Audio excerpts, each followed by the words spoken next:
And now I will share the screen and we will start.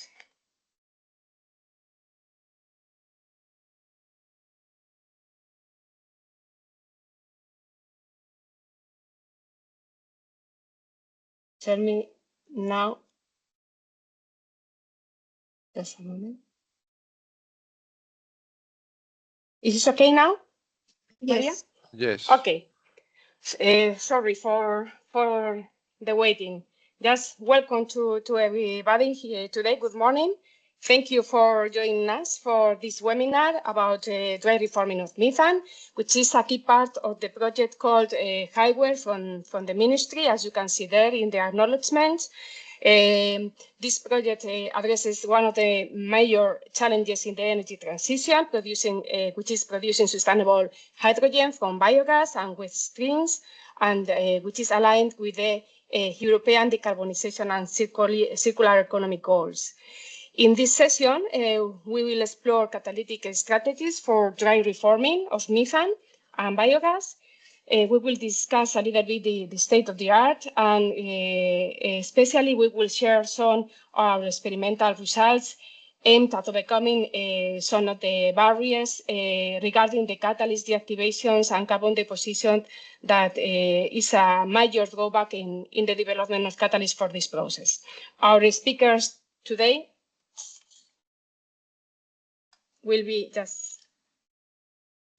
Our speakers today will be first myself, just introducing very shortly the project HYWARE, and then there will be two another talks, the short talks, about 10-15 minutes each one.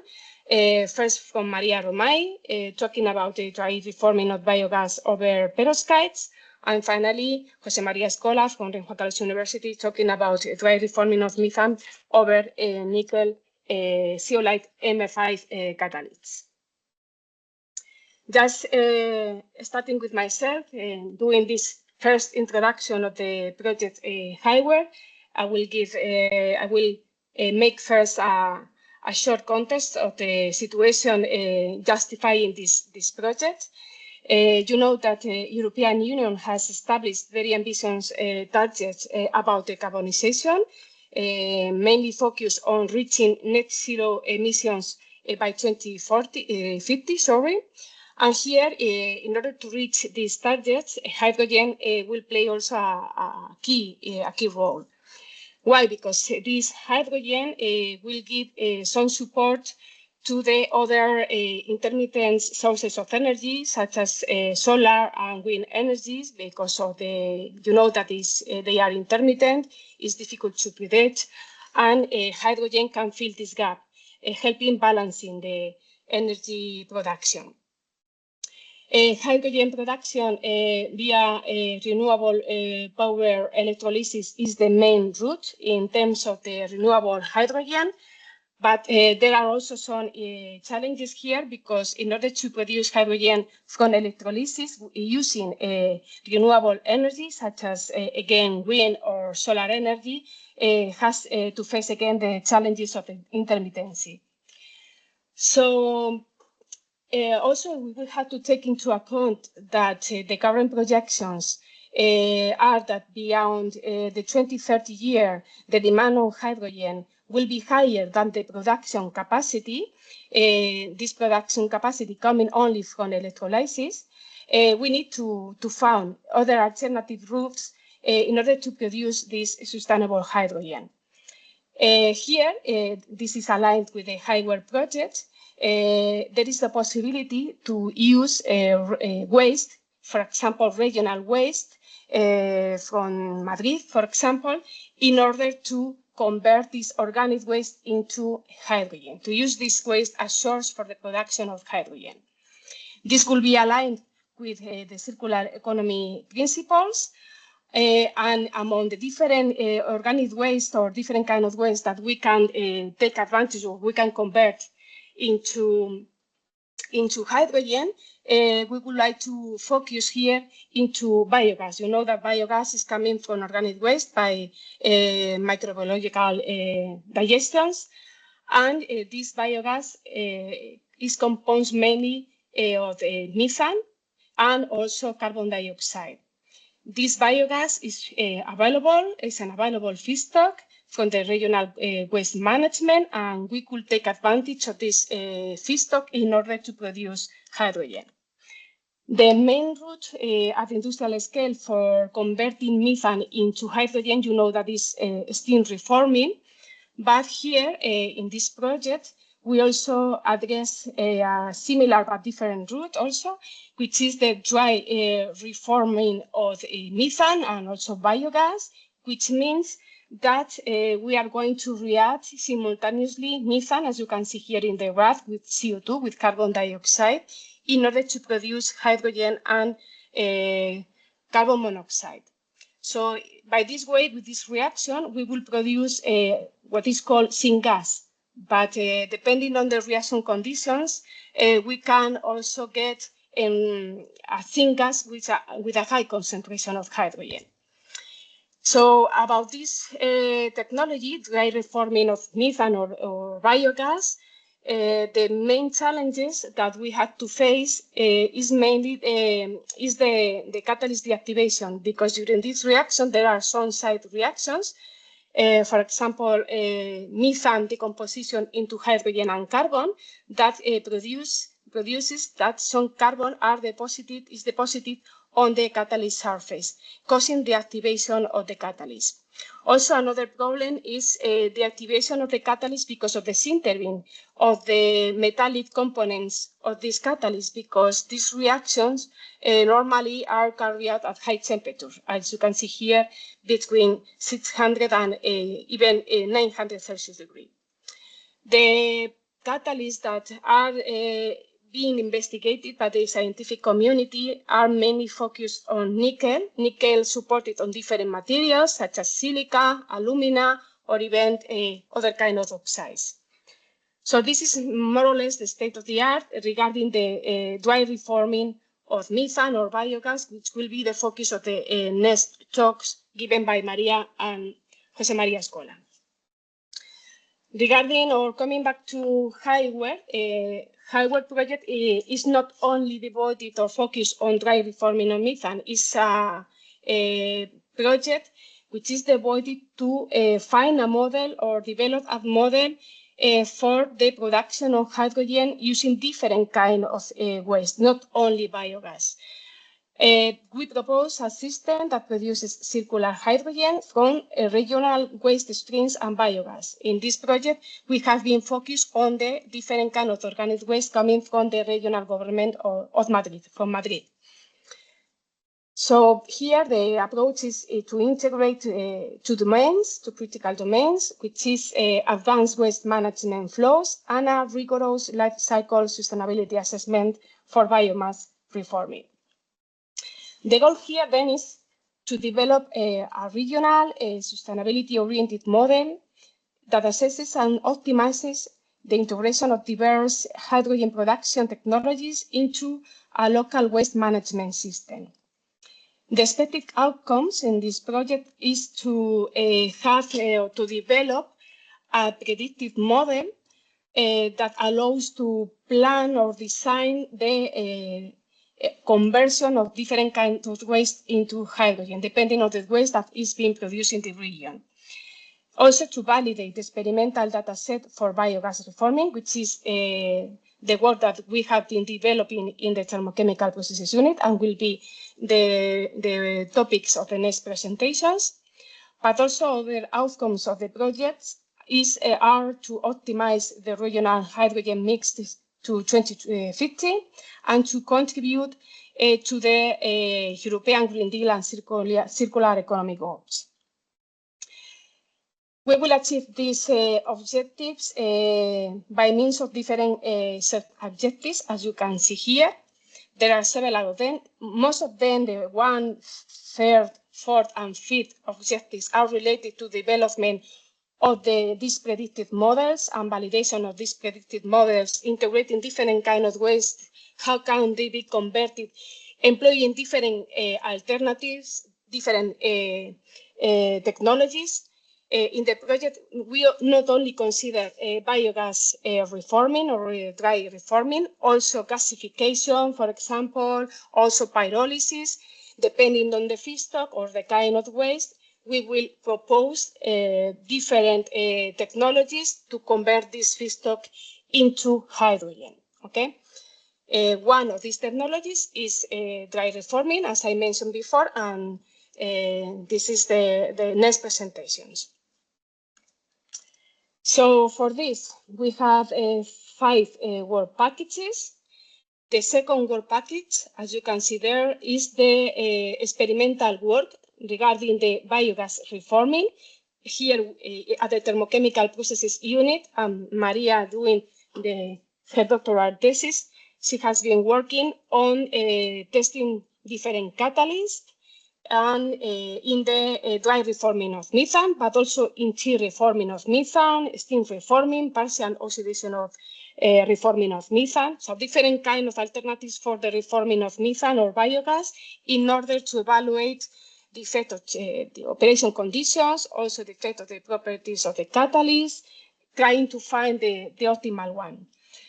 So this data that we have generated has been supplied to the system analysis unit, also belonging to India Energy, because they are in charge of the development of this process modeling and simulation of all the alternatives for the conversion of waste into hydrogen, and to create and optimize a model that could be applied in a region such as in Madrid in order to produce this hydrogen.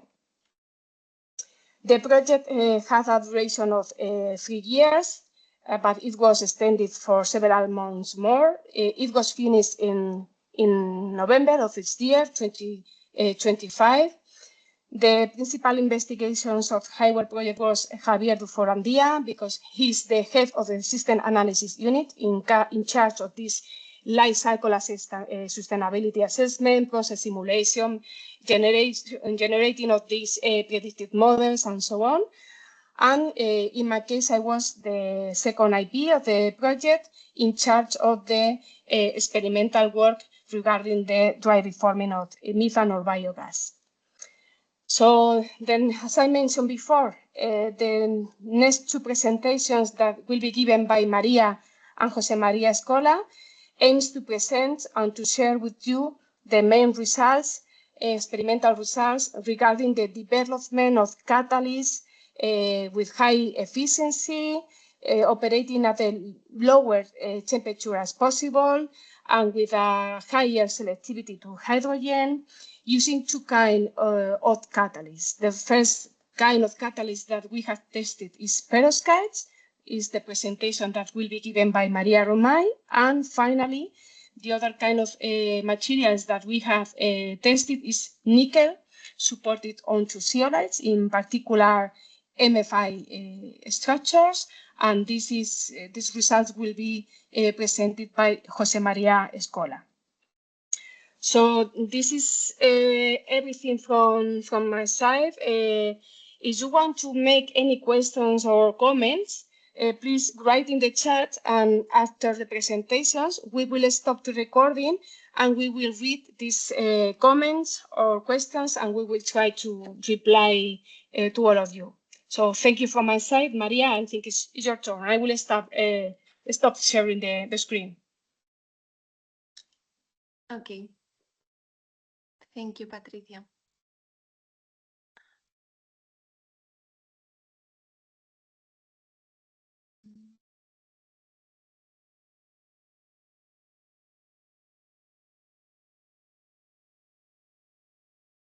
A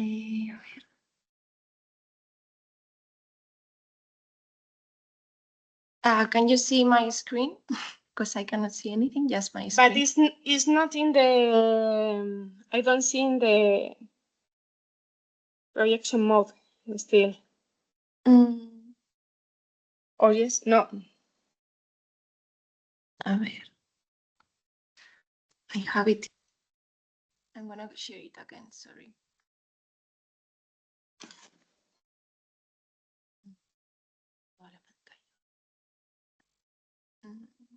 No? How about now? I don't know. No, it's okay. Yes. Perfect.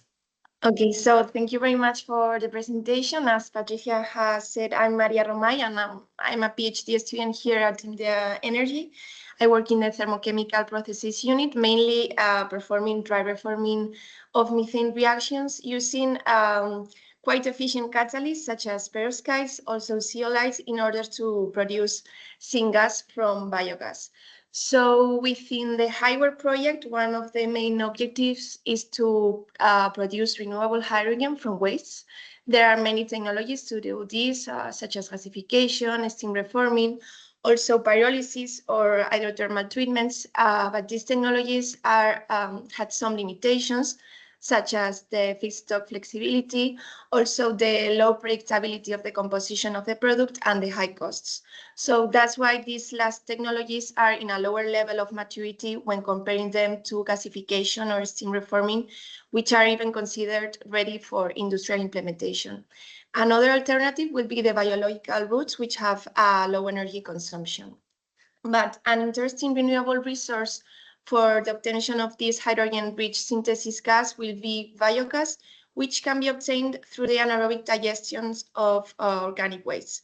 Depending on the digested biomass, the composition of the biogas will vary, but will always contain methane, carbon dioxide, and then, of course, a bunch of impurities which will be at low concentration levels. So the great potential of biogas is its conversion into more valuable products such as hydrogen or synthesis gas.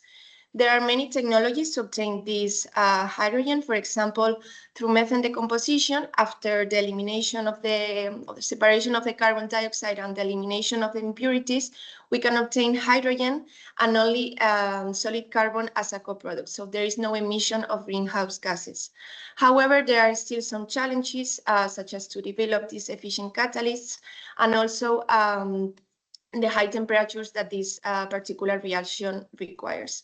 So another alternative, and this is the part of the project that we are working at, is to reform the methane and the carbon dioxide directly into syngas through dry reforming. Then, of course, this syngas can be converted into more valuable products of higher commercial interest. The conversion efficiency and the hydrogen to CO ratio in dry reforming depend on the composition of the biogas feedstock, also the reaction temperature and the properties of our catalysts. As Patricia has said, there are many side reactions that may be happening simultaneously to dry reforming, and this make the hydrogen yield to go lower and also cause the deactivation of the catalyst through carbon deposition. So in our case, in order to perform this dry reforming of methane reactions, we chose perovskite-derived catalysts as oxygen carriers. These perovskites have a high oxygen release capacity, also a good mobility of the lattice oxygen, and they are pretty stable. We synthesize lanthanum strontium iron-containing perovskites through the Bikini method, which is a quite quick method that we can do easily in the lab. And we tested these perovskites in a vertical fixed bed reactor, which was directly coupled to a mass spectrometer. Firstly, we wanted to know which were the best conditions to perform these reactions. So we did program temperature reactions up to 900 degrees using our lanthanum strontium iron-containing perovskite and using two feeds, one only of methane and another one was a co-feed of methane and carbon dioxide in a 1.5 to 1 ratio. So very similar composition to that in the biogas. What we found is that when we incorporated carbon dioxide in the feed, the structure of the perovskite was completely maintained. However, when we only fed with methane, the structure of the perovskite was destroyed. So the next step was to substitute the iron cation by nickel in our perovskite. We did this with different compositions of nickel with a 10, 5, 2, and 1% with respect to the iron content. So why we chose nickel? Nickel is known to increase the methane and carbon dioxide conversions. Also, it increases the resistance to coke. It's low cost, has a high activity, good availability, and also it favors oxygen mobility. So now with these 5 compositions of perovskites, we again perform the program temperature reactions with our co-feed of methane and carbon dioxide. And what we found is that the incorporation of nickel in the structure of the perovskite had a positive effect in conversions of both methane and carbon dioxide. With the 5% of nickel containing perovskite, we obtained the highest conversions. Regarding the hydrogen to CO ratio, so when this ratio is close to 1 means the predominant reaction is being dry reforming, what we found again is that when we incorporated nickel in the perovskite, this ratio was closer to 1. Again, the best results were obtained with the 5% nickel containing perovskite. We now selected these 3 compositions of perovskites with 10, 5, and 2% of nickel and did isothermal reactions during 3 hours at 900, 850, and 800 degrees. And what we found is that at higher temperatures, both conversions of methane and carbon dioxide were higher. The same for hydrogen to CO ratio. When the temperature was 900 degrees, this ratio was close to 1, meaning that we are promoting a dry reforming reaction. We did plenty of characterization with our perovskites, starting with the X-ray diffraction. What we found in the diffractograms was that at 800 and 850 degrees, the structure of the perovskite was completely maintained. However, with the perovskite of 5% of nickel and 10% of nickel at 900 degrees, we found some peaks corresponding to lanthanum oxide, and also in the case of 5% of nickel containing perovskite at 900 degrees, there is some peaks corresponding to pure nickel.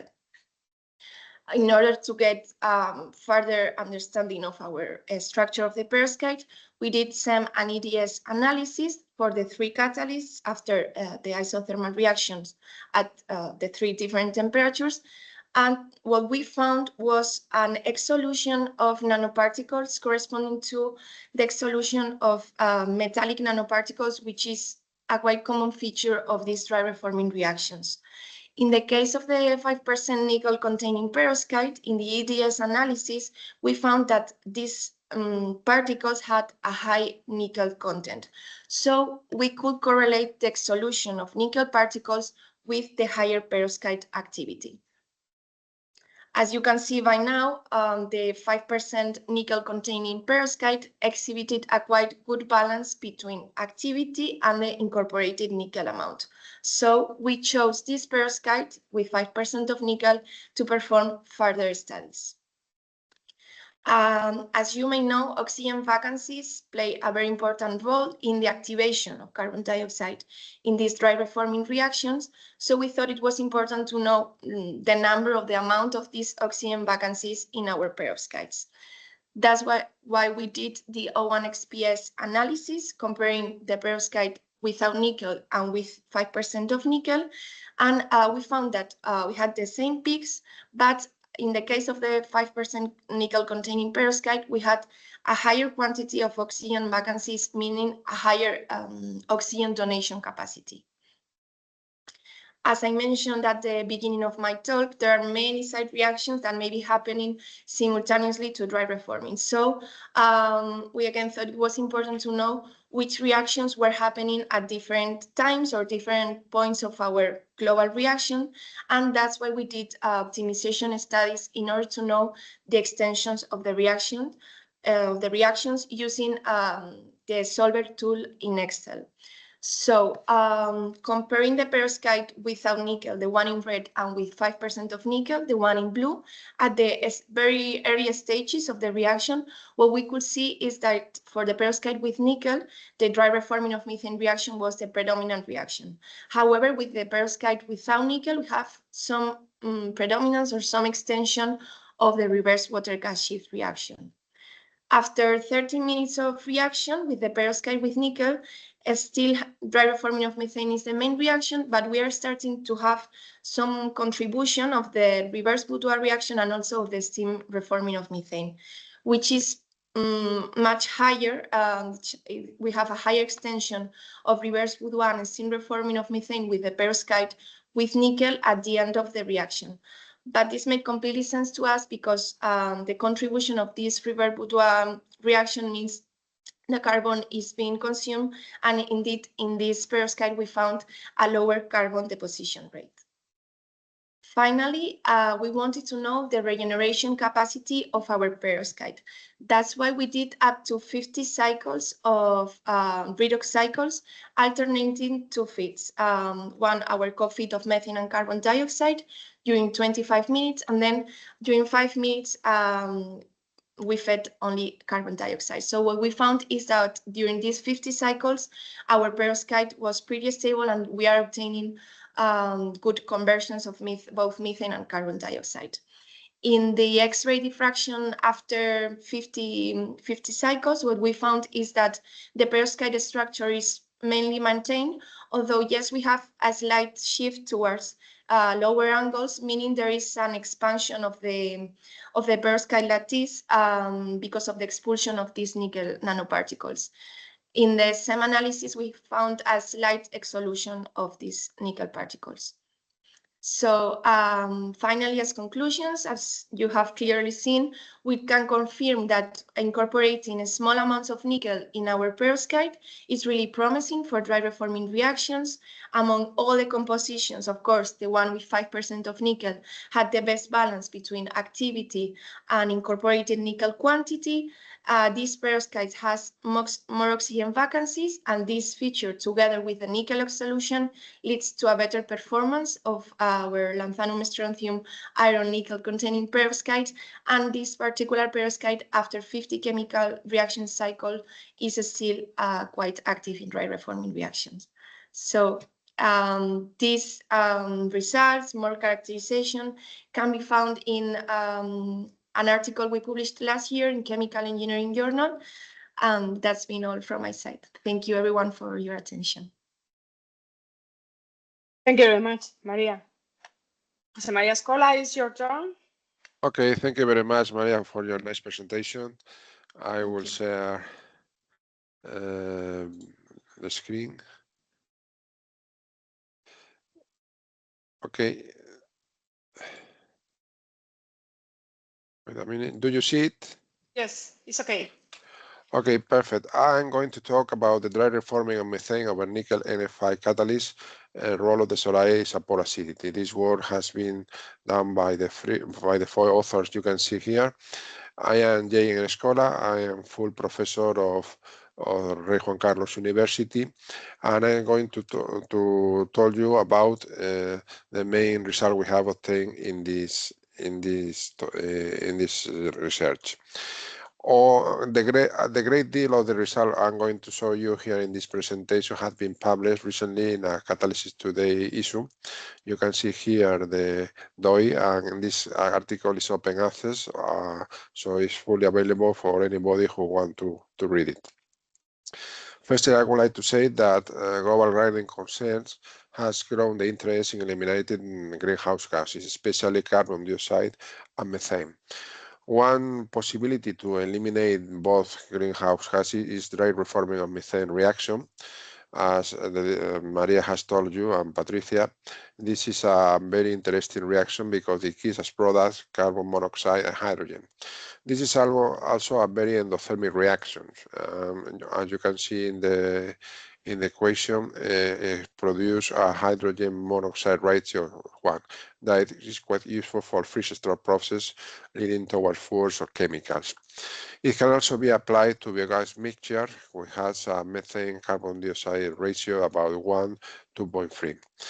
This reaction is favored at low pressure and high temperatures, mainly at 700 and 1000 degrees. However, along with dry reforming methane, different side reactions may appear, and the main ones, as the 3 I show you: catalytic methane decomposition, Boudard reaction, and reverse water gases reaction. The first 2 reactions lead to co-deposition. That is very important because it's finally deactivate the catalyst. The other reaction, reverse water gases reaction, usually leads to hydrogen monoxide ratio below 1, which is undesirable because we want to use Fischer-Tropsch process that normally needs a hydrogen monoxide ratio about 2.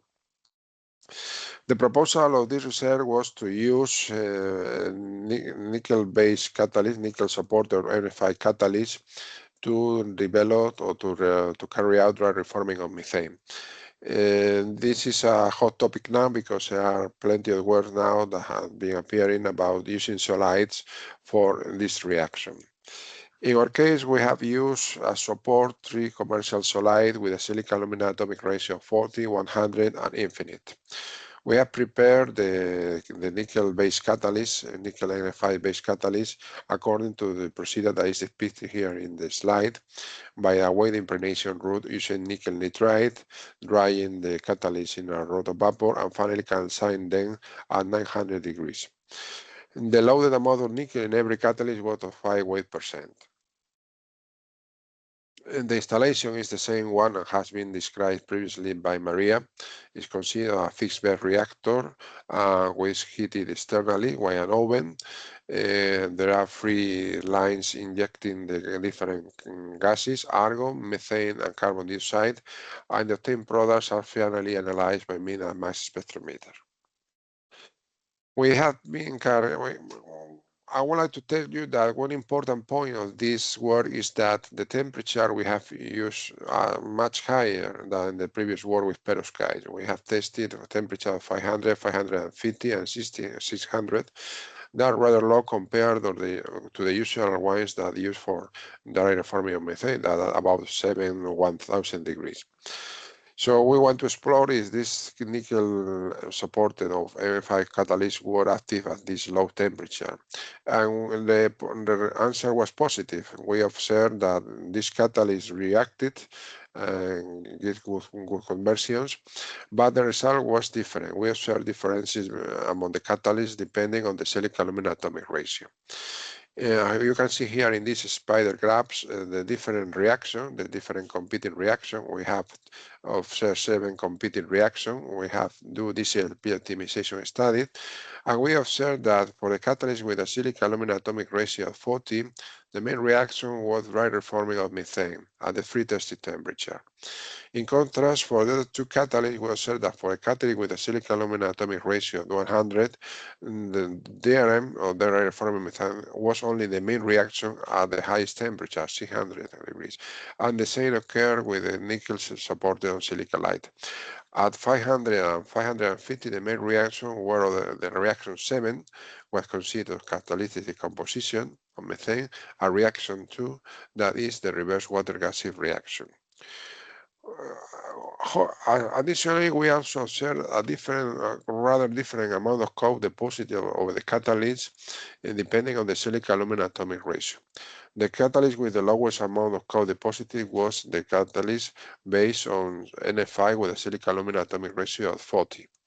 The other 2 catalysts gave rise to a great deal of coke deposited, especially at the lowest temperature at 500 and 550. You can see here how the catalyst with a silica alumina atomic ratio of 100 gave rise to 23% of coke at 550 Celsius degrees, and the nickel supported on silica light gives rise at 500 degrees to 22% of coke. At 600, the free catalyst yields very low amount of coke, between 2–4%. Here I'm going to show you the main characterization result of this catalyst. On the left, you can see the X-ray patterns of the calcined catalyst, where the main diffraction peak corresponding to zeolites N5 can be observed. There are also another small peak that are indicated by the dashed line corresponding to the nickel oxide phase. On the right, you can see the argon absorption and desorption isotherms at minus 180 degrees. All the catalysts display a typical one shape or according to the UPAC classification, which correspond to microporous materials. Additionally, the catalyst with the highest with the silica alumina atomic ratio of 40 also show a steep absorption at highest relative pressure that indicates the presence of interparticular mesoporosity. We have also done DIN analysis, and the one you can see here correspond to the calcined zeolites, And you can see here the particle size distribution on the right. We observe the presence of smaller and better dispersed these nickel particles over calcined catalysts contained with a silica aluminum atomic ratio of 40. The other two catalysts exhibit the presence of bigger particles and less dispersed. We also observe important difference in the hydrogen TPR and ammonia TPD. For the case of the catalyst with a silica aluminum atomic ratio of 100 and nickel silicalide, the hydrogen TPR displayed a main reduction peak corresponding to a temperature about 380 and 390. This reduction temperature can be assigned to the presence of bulk nickel oxide. In contrast, the catalyst with a silica aluminum atomic ratio of 40 exhibit a much higher temperature reduction peak, although it's placed at 750 degrees.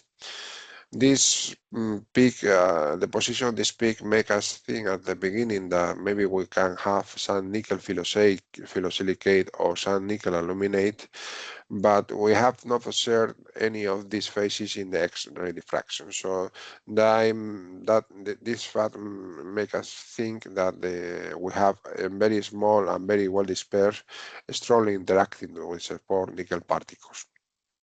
The ammonia TPD graph that is here on the right exhibit a higher amount of acid sites with increase of the alumina content of the support. In this case, the higher amount of acid sites correspond to the catalyst with a catalyst nickel supported of SN5 with a silica alumina atomic ratio of 40. We have also observed the presence a very strong peak at 460 Celsius degrees for this catalyst that has been assigned to the decomposition of ammonia into nitrogen and hydrogen. So in fact, this peak cannot be ascribed to the acidity of the samples. We have also carried out some XPS analysis of the nickel. We observe different nickel peaks in the 2P and 1/2 and 3/2. We observe in the case of the catalyst with a silica alumina nickel ratio of 40 that this peak then corresponding to nickel 2P show higher binding energies. So this means that the electronic cloud has been empty in some terms. So there is a transfer of electric cloud towards the zeolite support. And this means that probably exists an interaction of nickel with aluminum sides of the zeolite framework. So here you can see the main conclusion of this work that will be that the higher acidity of the support with a silica aluminum atomic ratio of 40 favors better dispersion of nickel and a stronger metal support interaction. Only the most acidic catalyst, the catalyst with a silica aluminum atomic ratio of 40, showed a clear predominance of dry reforming of methane between 500 and 600. The other two support favor secondary reactions such as methane decomposition, reverse water gaseous reaction, and boudoir, especially at 500 and 550. Carbon formation was minimal over the catalyst with a silica alumina atomic ratio of 40, even at low temperature of 500 and 550, showing greater stability. So I would also like to thank you for your attention. Here you can see a picture of the thermochemical unit of in the energy and my photograph on the right. And thank you for your kind attention. Thank you very much, Jose Maria. Very nice. Now it will be the turn of questions or comments from your side. You can write on the chat, but before stopping the recording, I would like to thank all of you for joining us today. Also, we hope that the information that we have shared with you has been valuable. Just I would like to mention before you start, if you have any questions, I would like to share very quickly the screen again, because just a moment. You can see here, I would like to mention that this webinar is the first of the two webinars that we have prepared in the framework of HYWARE project. I hope you see here from LinkedIn the announcement, the advertisement about the second webinar, which will be held in January, the 20th of January, at the same time as today, at 10 o'clock in the morning.